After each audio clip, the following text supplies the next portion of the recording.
গঠন হল ছৈখোৱা আঞ্চলিক পঞ্চায়ত 13খন পঞ্চায়তক লৈ গঠন কৰা হল ছৈখোৱা আঞ্চলিক পঞ্চায়তৰ তীৰ্থৰাজ নেওগ সভাপতি আৰু জুনমণি দাস উপসভানেত্ৰী হিচাপে নিৰ্বাচিত হল ছৈখোৱা আঞ্চলিক পঞ্চায়তৰ শাসকীয় বিজেপি আৰু অগপ মিত্ৰজোঁটৰ নেতৃত্বত গঠন হল ছৈখোৱা আঞ্চলিক পঞ্চায়তৰ আঞ্চলিক পঞ্চায়তৰ যি গুৰু দায়িত্ব সভাজনক অৰ্পণ কৰিলে সভাপতি হিচাপে আৰু উপসভানেত্ৰী হিচাপে জুনমণি দাস ডাঙৰীয়াক অৰ্পণ কৰিলে। এই চেগতে মই বিধায়ক শদিয়া সমষ্টিৰ বিধায়ক শ্ৰীযুত বলিন চেতিয়া ডাঙৰীয়াক ধন্যবাদ জ্ঞাপন কৰিছোঁ আৰু ইয়াৰ লগতে বিধায়কদেৱৰ নমিনী শ্ৰদ্ধা দাদা সীমান্ত মান ডাঙৰীয়াক ধন্যবাদ জনাইছোঁ আৰু কাকপথাৰ জিলা পৰিষদৰ সদস্য পাপু শইকীয়া ডাঙৰীয়া, ছৈখোৱা জিলা পৰিষদৰ সদস্য ৰাজু দাস ডাঙৰীয়া আৰু ভাৰতীয় জনতা পাৰ্টিৰ আমাৰ কাকপথাৰ মণ্ডল সমিতিৰ ৰাণা হাজৰিকা ডাঙৰীয়া, ছৈখোৱা মণ্ডল সমিতিৰ আমাৰ বিপুল সোণোৱাল ডাঙৰীয়া, লগতে তিনিচুকীয়া জিলাৰ সমিতিৰ সভাপতিকে প্ৰমুখ কৰি সকলো জিলা সমিতি আৰু ভাৰতীয় জনতা পাৰ্টিৰ আমাৰ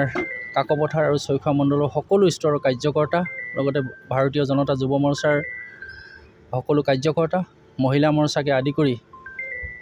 এই অভাজনক গুৰু দায়িত্ব প্ৰদান কৰি আমি ছৈখোৱা আঞ্চলিক পঞ্চায়তৰ আমি এটা টিম হিচাপে আমি কাম কৰি যাবলৈ প্ৰয়াস কৰিম। সকলো স্তৰৰ কাৰ্যকৰ্তাক আমি সমান চকুৰে চাবলৈ আমি চেষ্টা কৰিম আৰু চৰকাৰৰ যি আঁচনি আছে এই আঁচনিসমূহ আমি গাঁৱৰ প্ৰতিজন নিম্ন স্তৰৰ কাৰ্যকৰ্তালৈ আমি নিবলৈ আমি চেষ্টা কৰিম। ইয়াকে কৈ আজিৰ এই গুৰুজনক এই অভাজনক এই যি গুৰু দায়িত্ব দিয়াৰ কাৰণে আমি সকলোৱে ছৈখোৱা আঞ্চলিক টিম হিচাপে আমি কাম কৰি যাম বুলি আশা কৰিছোঁ। 13খন পঞ্চায়তেৰে গঠিত ছৈখোৱা আঞ্চলিক পঞ্চায়তৰ আজি সভাপতি আৰু উপসভানেত্ৰী সকলোৰে সৰ্বসন্মতিক্ৰমে কাকপথাৰ সমষ্টিৰ পৰা বিজয়ী হৈ অহা আমাৰ তীৰ্থৰাজ নেওগ ডাঙৰীয়া আৰু তালাপ সমষ্টিৰ পৰা বিজয়ী হৈ অহা জুনমণি দাস ডাঙৰীয়া বাইদেউক আমি সভাপতি আৰু উপসভানেত্ৰী ৰূপে পাইছোঁ আৰু আগন্তুক দিনত ভাৰতীয় জনতা পাৰ্টীৰ যি কৰ্ম আছে বা ভাৰতীয় জনতা পাৰ্টীৰ লগতে আমাৰ মিত্ৰ দলৰ অসম গণ পৰিষদৰ দুগৰাকী সদস্য আছে, গতিকে সকলোৱে সমিল মিলে ৰাইজৰ হকে কাম কৰিব। আমি আশা ৰাখিছোঁ যে ইয়াৰ জৰিয়তে যাতে আমি গোটেই সমগ্ৰ ছৈখোৱা আঞ্চলিক পঞ্চায়তৰ যিসমূহ অঞ্চলৰ যি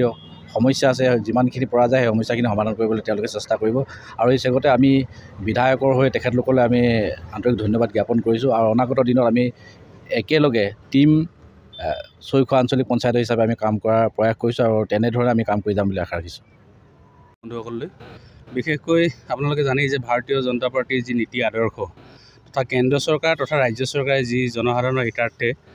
যিখিনি কাম কৰি গৈ আছে সেইখিনিৰ ওপৰত বিশ্বাস আৰু আস্থা ৰাখি আমাৰ যি পঞ্চায়তী ৰাজ ব্যৱস্থাৰ নিৰ্বাচন আছিল এই পঞ্চায়তী ৰাজ নিৰ্বাচনত আমাৰ ভাৰতীয় জনতা পাৰ্টীক নিৰংকুশ আমাৰ বিজয় সাব্যস্ত কৰিবলৈ আমি সক্ষম হৈছোঁ জনসাধাৰণৰ যি আস্থা বিশ্বাস বুটলি। তো ইয়াৰ ফলস্বৰূপে আজি আমি ছৈখোৱা আঞ্চলিক পঞ্চায়তৰ সভাপতি পদৰ প্ৰাৰ্থীৰ বাবে আমি এজন যুৱ নেতা আমাৰ তীৰ্থৰাজ নেওগ ডাঙৰীয়াক আমি আঞ্চলিক পঞ্চায়তৰ সভাপতি হিচাপে পাবলৈ সক্ষম হৈছোঁ। আমি আশা ৰাখিছোঁ তথা আমাৰ দৃঢ় বিশ্বাস আছে যে তীৰ্থৰাজ নেওগৰ নেতৃত্বত আমাৰ ছৈখোৱা উন্নয়ন খণ্ডই একক অনন্য ৰূপে প্ৰতিষ্ঠা লাভ কৰিব আৰু জনসাধাৰণৰ যি আকাংক্ষা লৈ আমাক যি ভোট সাব্যস্ত কৰিছিলে সেইখিনি 100% ফলশ্ৰুতি হ'ব। তো তীৰ্থৰাজ নেওগৰ নেতৃত্বত আমি আশা ৰাখিম যাতে আমি খুব সুন্দৰভাৱে আমাৰ ছৈখোৱা আঞ্চলিক পঞ্চায়তটো জাকত জিলিকা কৰি তুলিব পাৰোঁ, ইয়াকে আশা ৰাখিলোঁ। ধন্যবাদ। ছৈখোৱা উন্নয়ন পৰিষদৰ যি গুৰুত্ব দায়িত্ব দিছে মোক উপসভানেত্ৰী হিচাপে মই আশা কৰিছোঁ যে আমাক যি দায়িত্ব দিছে আমি ভালদৰে পালন কৰি যাম বুলি আৰু মই সকলো আমাৰ দলীয় কাৰ্যকৰ্তাক ধন্যবাদ জ্ঞাপন কৰিছোঁ আৰু লগতে আমাৰ বিধায়ক ডাঙৰীয়াকো মই ধন্যবাদ জ্ঞাপন কৰিছোঁ যে তেওঁ ইমান গুৰুত্বপূৰ্ণ এটা দায়িত্ব আমাক অৰ্পণ কৰাৰ বাবে। এই অন্তৰ্গত ছৈখোৱা উন্নয়ন খণ্ডৰ 13টা পঞ্চায়তৰ যি আঞ্চলিক পঞ্চায়তৰ আজি নৱগঠিত সভাপতি তথা ভাৰতীয় জনতা যুৱ মৰ্চা অবিভক্ত তিনিচুকীয়া শদিয়া জিলাৰ সভাপতি শ্ৰদ্ধাৰ তীৰ্থৰাজ নেওগ ডাঙৰীয়া আজি